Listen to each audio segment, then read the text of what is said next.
शश्वदत्र ही कृष्णा, जेव्हा तू गोकुळात जन्माला आला तेव्हा लक्ष्मी आमच्या घरात आली.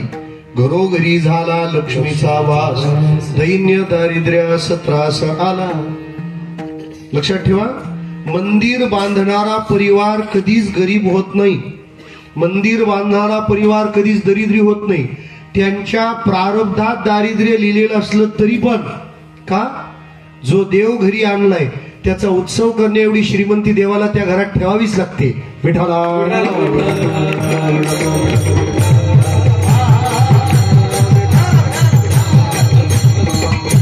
इतर माणसं आज श्रीमंत आहेत ते उद्या राहतीलच असं काही नाही.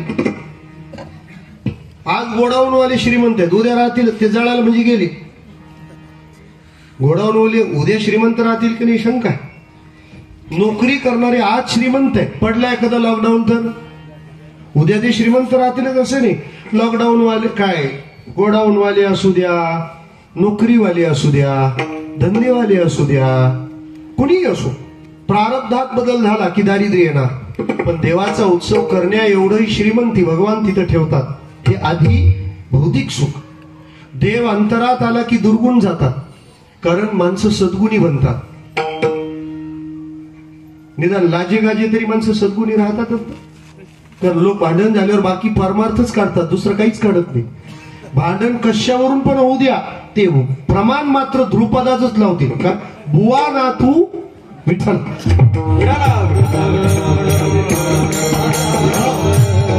म्हणजे मॅटर काही पण असो, पण डॉक्युमेंट सगळे अध्यात्माचेच वापरतात. तुम्ही मंदिरात पूजा करताना कशाला करता असं म्हणतील लोक.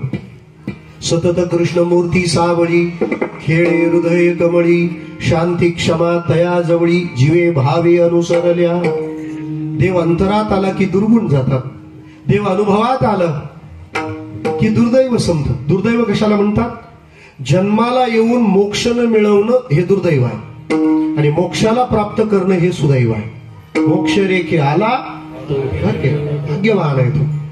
आणि दुर्दैवी कोण, उपजोनी करंटा नेणे अद्वैत वाटा. उपजोनी अद्वैत वाटा नेणे तो करंटा. लागला करंट विठाला.